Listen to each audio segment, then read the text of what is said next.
Good morning, viewers. We are at the studio today, and today we have one of our guests who've been a resident in Malindi for quite a long time, and she's doing one of the most wonderful job. And this is a job that is needed by so many people within Malindi. Mama Johari. Most of the people know you with that name. Yes. Because I'm very sure they don't know your actual name. Okay. Like me, I didn't know your actual name. I came to realize your actual name later, after maybe about 6-7 months interacting with you. So you can just start by introducing yourself and to your viewers. Okay, thank you, Henry. Okay. My name is Monisa Waidiranganga. I am a mother of 3 young men, an entrepreneur, Yes. been an entrepreneur here in Malindi, and I'm also a believer. When you say you are a believer, you say you are a Christian, Yes. or you go to church? I am. There's a difference between being a believer and a Christian. Christianity is it's a religion. A believer is somebody who follows the writings of the Holy Word. Yes. So you follow, you don't. And I have a personal relationship with God. Amen. Yes. Amen. Personal relationship Yes. with God. Thank you so much. Maybe let me start by asking you this. 8 years down the line, I came to Malindi, and one of the best restaurants that some of my friends took me over was Johari's. Yes. But back then you were behind the Equity Bank. Yes. So how long have you been operating behind the Equity Bank before the current place that you are right now? Okay, so for 7 years, I was behind Equity. That's FN Center, where Equity Bank is, and DTB Bank, where they are. And then 7 years, I was opposite Equity Bank, where there's Airtel. And then now, for the last 2 years, 3 months, I am behind Naivas. I don't know if you know where the falconry area is. Yes. Correct. That's So, what impact did you went through when you decided to move from behind the Equity Bank to right in front? Actually, it was not a big move as such. You just moved from behind to the front area. So, did it give you any business impact? Yes, there's a very big impact, which I still have never understood, because clients used to complain that there was no parking behind Equity. Yes. So we moved across the road, same stop, but just opposite building. And apparently many of the clients never ever came back to them. They never came to the new place. Yeah. But what was some of their feedback? I didn't understand. I've always asked them, because it's the same. If you're coming by border, yes, the same spot. If you're coming by car, there was parking. But we also got very many new clients. Okay. Yes. Yeah, when you move this other side. Yes. Plus, I also figured with the economy of Malindi, since 2015, the economy of Malindi had come down on its knees. Yes. So I figured also that was a big factor. So was it about the cost implications? I think so, push because you out of the other side to this other new side? Yes, FN Center was quite pricey. And then now with the parking, not having parking and all, I thought it would be better to move somewhere where, because there was a lot of complaint. There were many complaints about the parking. And then also visibility. Where we were at FN Center, I was not able to have a signboard showing where we were. So we moved to the building where there's Airtel, where we were able to display. And then also there was a bigger space, because I also had a barber shop, Mani's, and Mani's also was tiny when you were at FN Center. So I felt it was easier to have both businesses in one building. And at FN Center, we now expanded from having a barber shop to having a salon and a spa. Yeah, because we had the ladies complaining, why are you sorting out the men? What about us? What about the ladies? So I expanded the business into having a barber shop, a salon, and a spa. But that one you did when you were still at the you call it the Heaven. What is that? The original place you call it? The original FN Center. FN Center. Yes. Now, when you moved this other side, did you increase the volume of your business, or did you increase more services as compared to what you were doing on the other side? Apart from the manicure, the salon option, the kinyosi option. Yes. These ones were also running on the other end, I can Yes, remember. but it was only a barber shop. But it was only a barber shop. Yes. Okay. So when you came this other side, you put the salon part of it. And the spa. Oh, and the understood. massage, yes. Oh. So let me ask you, how did you come to Malindi? Oh, Malindi. Yeah. Love. I came to make babies. When you say you came to make babies, did your boyfriend or your husband was in Malindi back then? My then boyfriend was in Malindi. I was working for Kenya Airways. Okay. So I sacrificed that. So you were working for Kenya Airways Yes. as a Customer care customer care representative, yes. in Nairobi. Yes, at the Then you left JKI. Nairobi to come to Malindi. Yes, Juu ya mapenzi. yes. I was like, it's either corporate or family. And I said, maybe corporate, I can come back later. But taking care of children, being in Malindi, I felt was a better place to raise my kids because of time. You know, in Nairobi, there's the traffic jam. There's But just, you had not had kids by that time? yeah, but I'm a sociologist by profession, so I study trends. So I could see that before. Were you just tired of the life in Nairobi? I also being close did to your like- parents, maybe before you even figured out, because Malindi was very new for you, right? Yes. And this is just a relationship that you doesn't know how it will turn out. Yes. But you took the risk to say, I'm going to a new place, new relationship, and I'm going to make it. So the first time I came to Malindi was 1988 with my parents on holiday. What? 1988. So I what was remember that? the white sandy beaches Yes. and the good weather. Yes. I don't like cold, and Nairobi is too cold for me. Okay. Yeah. So I was always sickly in Nairobi. But when at KQ, we used to work for 3 weeks, day stroke night, and then come for a week off. So when I'd come to Malindi to visit my then boyfriend, I felt more at home here. Yes. And I love the ocean. I love water. I love the ocean. So that one did about 50% of him convincing you to stay. He didn't even Already 50% was Yes, done. and the people in Malindi are so welcoming. They are honest. They are authentic. Not like Nairobi. You know, Nairobi people. Sorry, Nairobians, but there's a lot of It is pressure. true. It is true. There's a lot of pressure. A lot of people faking things. They are busy for nothing. Very fake. Too fast. They're, you know, and for me, I didn't know. I thought I was the corporate Yes. woman. But when I'd come to Malindi, I'd feel more at home talking to the common mananchi. Malindi, you don't have to drive. You don't have to, you know, there's no particular dressing code. Yes. You are free. You're just Yes, free. when you want to go to a place, you only go. Yes. There's nothing like a time allocated for the jam. What you just tell someone and be there 5 minutes. Yes. 5 minutes, you are there. So, you know, in Nairobi, you go by matatu, people are rude, baridi, insecurity. Yes. So I was like, okay, it's either the money in Nairobi or life in So you Malindi. decided to choose a life in So I had to Malindi. choose. You left all the money in a very lucrative job that you were doing. Yes, and then now there was also the choice of how parenting style. Yes. How did I want it? So, Yes. So I thought it's important to have time with my children. More important to have time with my children and, you know, help them to get to know who they are.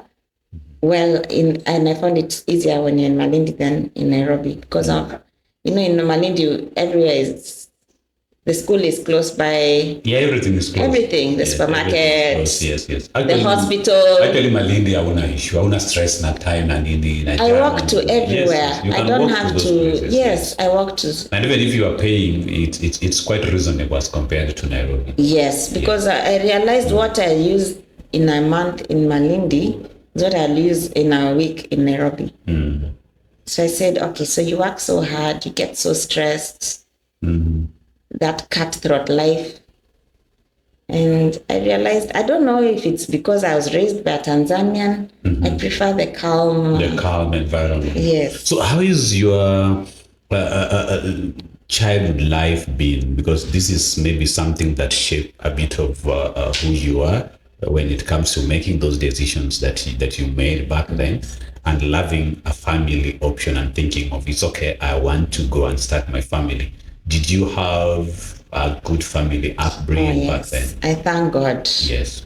I had an excellent family upbringing. Yes. My parents were business people. My dad was a nationalist, but my mom was there throughout. Yes. She had a shop, City Hall Annex Kiosk, and then they had aviation travel and tours, which they used to work together. But my mom was always there for us. Yes. She was a strong pillar. And also my dad just loved my mom, and that was enough for us. Yes. So for somebody who was a nationalist being in politics, we didn't expect too much from him. Yes. But the fact that he loved and adored my mom, that was enough for us. That was enough for us. And anyway, he was born in 1939. So that was a different era, different generation. Everything different with what we are today. Yes. You can see at the Gen Zs these days, hey, I tell you. And there was so much love and respect between my parents. And then that's what I was telling you, the first time I came to Malindi in 1988, I was 11. My dad brought us we went for vacations. For a holiday, yeah. Yes, so we came to Malindi, went to Diani, Mombasa. You know, and you said, this is where I want my kids to also come at some point. Yes, and then we were taken to the best schools. So like group of schools. Yes. My Pastor Pauline always likes enjoying me about group of schools. Yes, group of schools. Yes. You went to group of schools. Yes. That is something you appreciate about the parents. I appreciate that. But how then did you have what pushed you into starting your own business? Yes. So what I realized, business has been in our family from my grandparents. My grandfather was a biblical entrepreneur. Yes. He was from Githongori, and he was very famous, very nice gentleman called, they used to call him Goge Wakwini. Yes. And he had buses, he had buildings, and he brought up my parents, my mom, through, appreciating the values of being a Christian. So integrity, honesty, hard work, which now in turn came to us. Yes. And is what I'm also teaching my sons. Okay. Yes, or what I've taught my sons: work hard, integrity, being honest. So I knew school. I started off at St. George. It was called Audrey Taylor's kindergarten. And then I went to St. George's until class 6. Then I went to Makini School. From Makini, I went to State House Girls. And then USIU. That is group of schools. That is literally group of schools. So even when I went to USIU, I studied international relations and sociology. But in the back of my mind, I knew I'd Did you at one point got sent home for school fee? Yes. Yes. Where? In USIU. But in your primary, secondary? No. No. You never missed school any single day? Not because of school fees.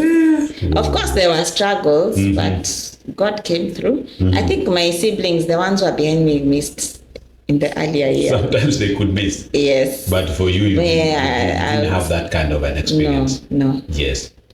But not really. Maybe once or twice. I don't remember like a couple of times. No. Yes. Maybe once. Yeah. So now that's another thing I learned from my parents, because we had a home in Kileleshwa. Yes. And I remember when I was in around class 1 to 4. So that should have been around 1984 to 87. We left our home. We moved to a mansionette. There are some 4 mansionettes next to State House itself. So I think my dad moved us out, rented out the house in Kileleshwa to bring more money. And then we went back later. So now from that, you know, as a child, you don't know, but you pick when things are So good. back then, your dad was already owning the house in Kileleshwa. Yes. My dad was an astute businessman. So I hear he used to make really big tenders with the government and sell. I mean, and you know, back then the government was not like the government we have right now. yes. Yeah. And my dad was brilliant. I hear in 1979 he was doing his campaigns with a helicopter in Gatondo. My dad was called Dr. Wangoho Nganga. I've done a documentary On him. Oh yes, on him. I did that before he passed away. And you know, you see these colored pictures. Yes. In when people are campaigning. Yes. He was the first one to do that. That must be a lot of money back then. Yes. And I remember. And that was a very expensive campaign. Yes. And I remember even in 1989, CNN coming to do a feature of him at home and at work. 1989. Because I think I was in class 6. And he was doing his marketing of the aviation travel and tours on CNN. What? Well, that mzee was hata sisi isitoshe. So this is what motivated you into being self-employed, into running your own business, being your own person. So actually, when it came to choosing course, I've always loved community work. So I knew I'd end up doing business. Yes. So I didn't do business. I knew we had this innate ability in us to be business people. So my brother and I are the business people. And I see it even with my sons. Even my 13-year-old has started business at this age. Doing business right now? Yes. I'm not going to ask what business a 13-year-old boy is. No, I'll just say it quickly. Able to start, but yes. I know the kids of this day with a good upbringing, yes, they're able to do something. You know, these days there are a lot of things that kids can get. Especially with the digital stuff. Yeah, exactly. With the digital stuff, they can do a lot. Yes. So, your life in Malindi, how can you describe your life in Malindi over the years? You've been here for how long? 20 years. Where? This year. Where? I think you've spent the best part of your life in Malindi. Yes. Because 20 years back, you came in Malindi when you were a teenager. I was 28. Very young. 27. I was 27, yes. Now plus 20 years. Yes. Wow, you've spent the most beautiful part of your life in Malindi. So how can you say, how can you describe your life in Malindi to where you are today? Malindi, my life in Malindi has been easy. You know, Malindi, I've been able to form relationships out of respect, not for what I have or what I offer, but people here generally have been very open, respectful, and then it's been beautiful. Just having the ocean around, you know. If you feel stressed, you can go somewhere. Just walk to the ocean. Just walk there. You see crazy people doing crazy stuff. Yes. I love water, so for me, that's just Do you counts. Swimming? Yes. Or you swim? Yes. Okay. But in a swimming pool, not in the ocean? Both. Oh, both. You also go to the ocean? Yes. But I prefer the swimming pool. But you prefer the swimming pool? Yes. Why? For me, swimming is more of my exercise. I swim not for fun. It's my exercise. I do 50 laps non-stop, but in a big pool, not small ones. Yes, non-stop. So that's my exercise. So that's your exercise. Yes. So let me ask you this. You know, people who do business usually say Malindi is a town that is crazy in terms of the low season, the high season. Has this been affecting you over the 20 years that you've been in Malindi? How have you been going through these challenges of low season, high season in your business? It's true, it does. You can actually feel it and you can see it in the books. But for me, most of my clients are corporate. So yes, with corporates, you don't have the seasons. But also what I usually do is, what I've learned is to cut on costs so that should the low season come, we'll be in a better place. Yeah. But I think the hotel business is a bit tricky because you can do a budget today and the turnout gets low and you already have a cooked meal. So do you store them, and how long do you store your meals? So for me, I just make enough. In fact, my clients know. I just make enough for the day. Because I don't want this issue of people getting sick and all that. And I'm sure you've been my client for 8 years. Have you ever heard of anybody sick from Johari's? No. So what we do is make enough for the day and then a la carte in the evening. So most people either come and wait or they call for their orders in the evening. Oh, in the evening. Yes. So you don't store already cooked food. And then I also don't buy bulk. No. I just have a small freezer. You know that little freezer? Yes. Yes. So I avoid buying lots of stuff in bulk. And then, so when you calculate a good relationship with your suppliers, you're able to negotiate better deals. So then I don't have to buy in bulk. Yeah. So when did you start doing corporate business? Corporate. I can't remember, but I started the restaurant in 2008. Out of the top of my mind, for the first few years, I think our main clients were Standard Chartered Bank. We're doing the tea provision. Yes. And we had the Ministry of Agriculture. Those were our first clients. Yes. But over the years, we've had a couple of corporate clients. Yes. And currently, my biggest clients are KCB, KRA, and the Kenya Forest. Yes. Those are my biggest clients. Okay. So in most cases, you realize there are also walk-ins. Yes. Who comes to your restaurant. Yes. Now, in case you do your meal like you usually do, then you realize that the number of walk-ins, people who didn't make their order comes in a number. Is there a way they are able to be patient? Are some of your clients a bit patient to wait for you to make food for them? Yeah, at least where I am now, it's a beautiful spot with green grass. It's in the leafy suburbs. Yes, I know. It's a beautiful place. But the best thing to do with clients is just explain, let them know, communicate effectively. It's going to take this amount of time. Or would you like us to deliver? I give them options. Do you mind waiting? Or would you like to place your order and do something and come back? We have the falconry right there. So if I have clients from Nairobi and they have children, you can tell them you can have your time there. There is a falconry as you get to prepare your meal. And others will just say, no, I'll come back, or if it's not going to take long, I'll wait. Or you can deliver. Fine. So they place their order, pay for their food, and we deliver. Malindi, for over the years, there's been a bit of challenges to deal with employees. Yes. Within Malindi. Yes.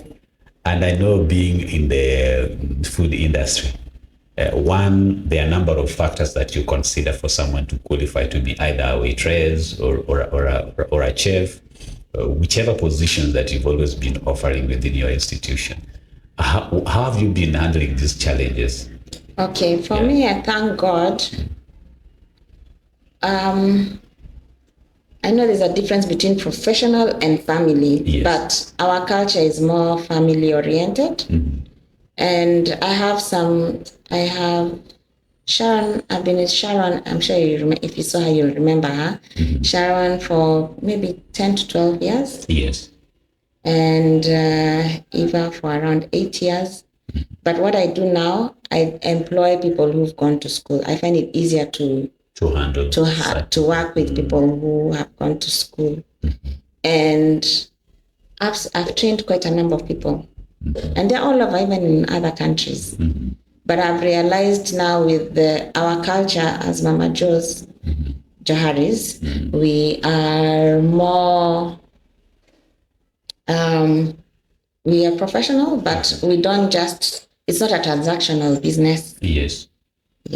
We work together as a team, open communication, like just a family. Yes. Back up each other, and then everybody has to go around and learn. Yes. So that way you're able to appreciate what a chef does, You appreciate what a waiter goes through, because in other companies and big hotels, if you come to sit down at a restaurant and then you'll be told, no, wacha nikuitie waiter. At Johari's, we don't do that. You don't do that. If there's a chef close by, I've trained them to be able to take orders. Then they come and now you send the waiter to go clear and set up the table as they do the cooking. As they do that. So everybody is able to appreciate each other's challenges. So that way I found a way. Now I found that they are able to work better. And then also my former staff always come back to say hello. Okay. Yeah, so I think that also helps the new staff to find out. They find that here it's not just about the money and paying your bills. Yes. There's a big relational. There's something different. We have a different culture, and even now from where I've been, now that I've moved to 3 different locations, Yes. customers are able to tell when they go to my former place and somebody else is there. They're like, no. The spirit here, this is not Mama Johari. This is not. So they actually lie. Oh, yeah. Even there's one now who has the name. But when they ask, where is Mama?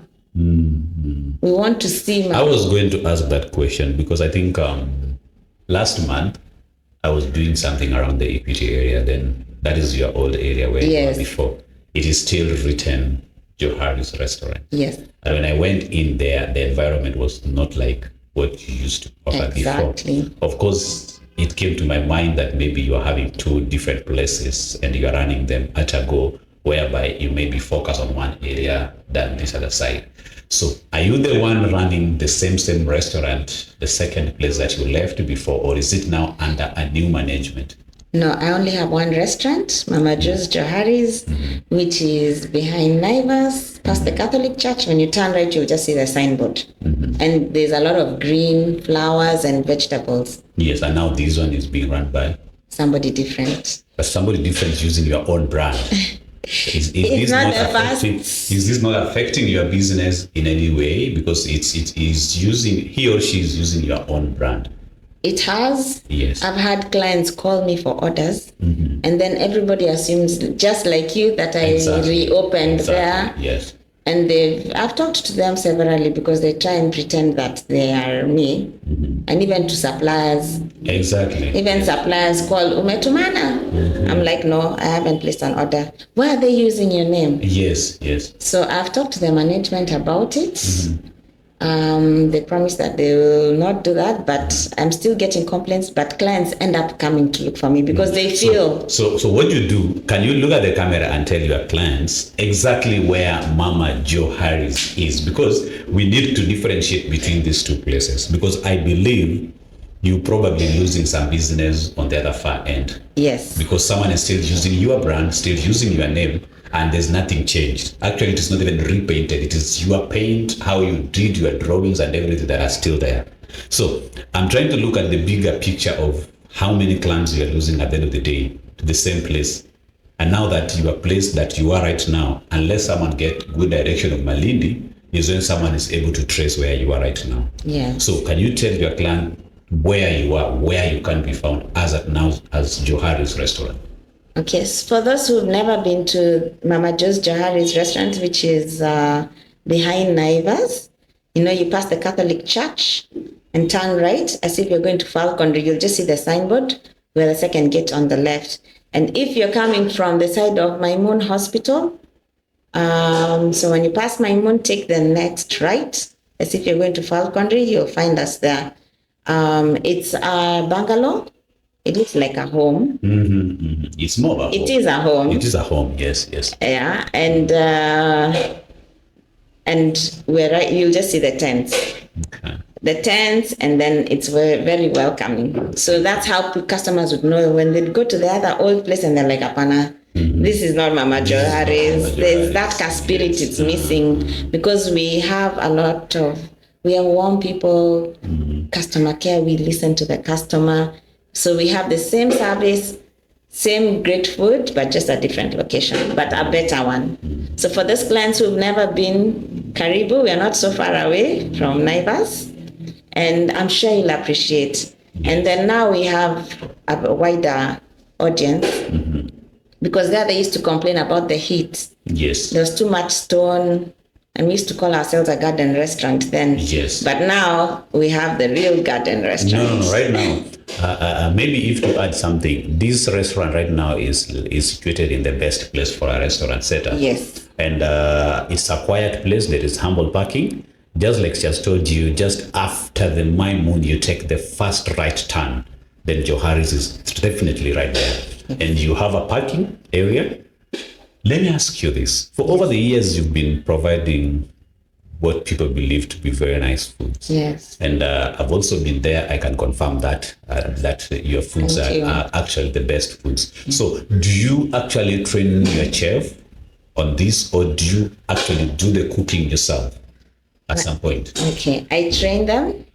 But having closed the restaurant from the side opposite Equity, Yes. I was closed for 9 months, so I had to do the cooking myself. And with the one waiter in the Sharon who's been with us. But I still do cook because I actually live there. I live on the premises. So mostly like night orders, and then who does the cooking. Sometimes I release my staff when it's not very busy, so I'm still there in the evening. So another thing I wanted to point out to the viewers is that now we have our own venue, space for different types of events. We've done 2 weddings, a couple of graduation parties, birthday parties, church events, team building events, and also we also do conferences where the tent area is. Yes. So we just put some side covers and you're able to project. Okay. So what you're trying to say is Johari is right now doing outside catering. Outside catering, we've been doing it for the last 16 years. Yes, but now the only advantage now we have is we have the area for avenue for events, and also we grow our own organic vegetables right there. Right at the same place. Yes. So you no longer buying chichas from Sometimes I need to supplement when we have catering jobs, but for the clients who come there, some even just choose and they say, I want mukunde, malenge. Sometimes I have saga, and we do also mchicha and passions. When you mentioned that, you realize that the coast region does not offer more vegetable. Yes. As such. And someone doing a restaurant within Nakuru, Naivasha, Nairobi, and part of Eldoret would have, or even Kisii, will have all sorts of vegetables on the table.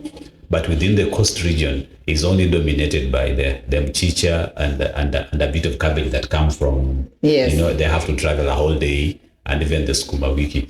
What are some of the challenges that you're facing when your clients come in and ask certain indigenous vegetable and you're not able to provide them?